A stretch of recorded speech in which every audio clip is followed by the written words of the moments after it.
这回林浩已经走到了廊道。三位老师怎么不进去？里面场子小了。够大了，一点不小。这不见林总还没来，我们想着出来赢赢。姜文一改之前的画风，玩笑道：“他很精明的，远没有表面那么粗犷。”哈哈哈，搞得我倒像是客人了。几位不见外，那就最好，请吧。尝尝本帮菜合不合口味，要是吃不惯就直说，我叫阿珂帮我联系几个京城的厨子，下午坐飞机过来。看了前菜，一看就是色香味俱全，味道指定跑不了。对了，林总，阿珂是谁？冯大炮其实特别会聊天，他要是捧人的时候，能把人捧得特别舒畅。比如曾经他恭维过陈大导，抬头见到北斗星，捧人的水平大了去。于伐科在京城有点小生意，三位老师不认识。林浩假作吃惊，随即又笑道：“这货还天天和我吹牛，说在京城认识不少名人，路子广着呢。我还真就信了。你看这笑话闹的。”三人面上的表情要多精彩有多精彩，好奇、尴尬皆有。于家二代，现在于是实际的掌舵人，身价过100亿的富豪，他们怎么可能没听过？不是于伐科不想认识他们，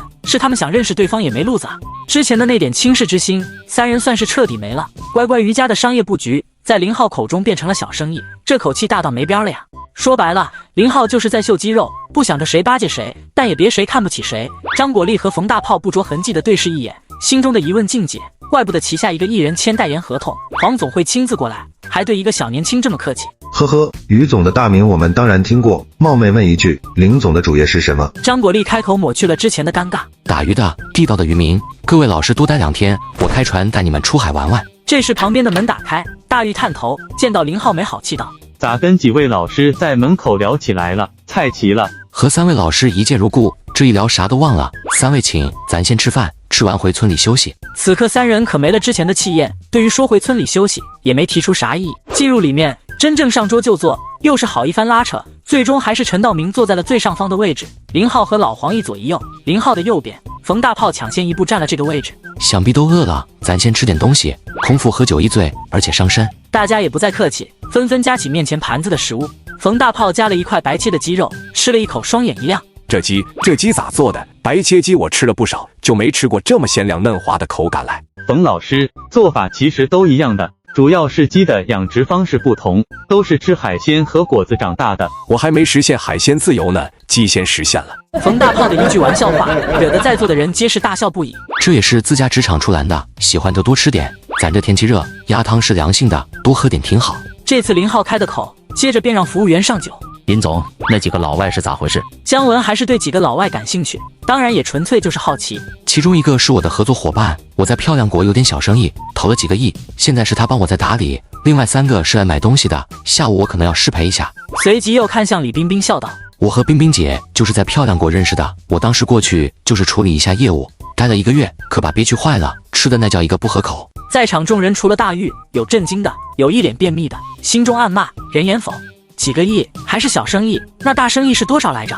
恰在此时，包厢的门被推开，大家就看到一个白皙漂亮的女孩子走了进来。怎么才来？我们可不等你，你跟冰冰姐坐一起吧。林浩笑着起身对着女孩子道，接着又向众人介绍起来：“我老婆陈雪。”众人又赶忙起身表示了一下：“妹妹真漂亮，刚刚我还在想，什么样的女子才能配上林总呢？现在可是见识到了，冰冰姐才漂亮。”饭局结束，大家喝了会茶，林浩又叫于姐带着相机过来，就在饭店的大厅拍了几张照。几个熟悉面孔出现在大厅，不可避免地引起了不小的骚动。这会虽说已经近2点，但还是有不少的食客交头接耳，上前围观，更有人惊声尖叫起来。还好这会人不多，给几个顾客签了名之后，在饭店保安的簇拥下，一行人来到后院，再度上了车。林浩则去见已经吃过的几个老外。约克，大家对这一餐的招待还满意吗？天啊，老板，他们都说这是完美的一餐，他们从未想过鸭子除了烤之后，煲汤也会如此的美味。还有那个白色的鸡，上帝，我都不知道怎么形容那惊艳的口感。另3个老外听不懂，但也频频地竖起大拇指。更有一个老外问及这一餐的费用该是多少，林浩也直接说了：“国内海鲜价格不低，而我们这块算是全国价格最高的地方了。当然，本港的海鲜也有独特的口感，所以这一餐的价格大概要600元左右。”哦，上帝，不到80美刀就能享受这样的美味，我爱死这里了。林浩笑了笑，以后有机会大家可以再来，我的祖国欢迎国际友人，但前提是你得是友人。老板，我们国内那帮政客的嘴上都抹了狗屎，都是该下地狱的恶灵。行吧，咱先去看看罗。那还等什么？半个多小时后，他的车到了镇上，林浩先将几人丢在收购站，他则先回了村里。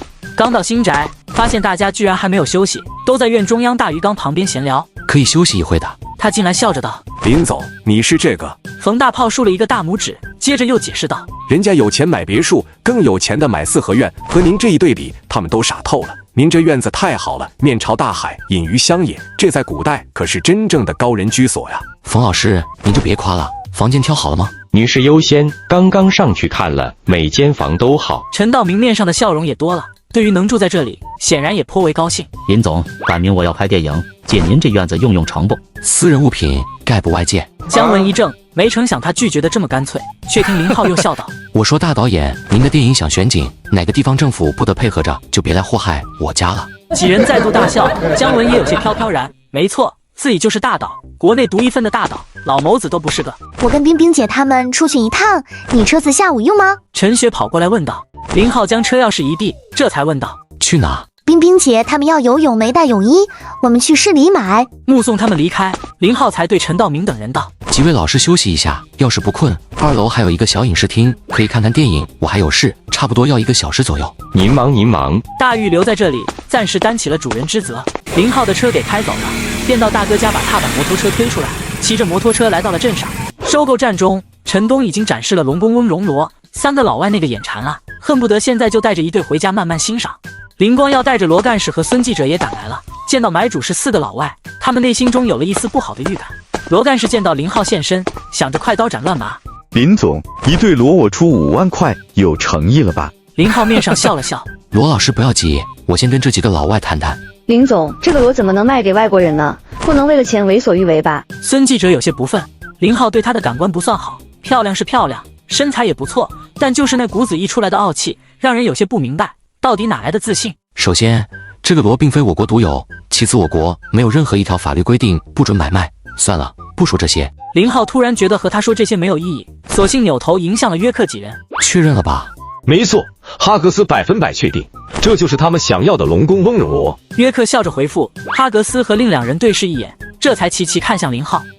我们来协商一下价格吧。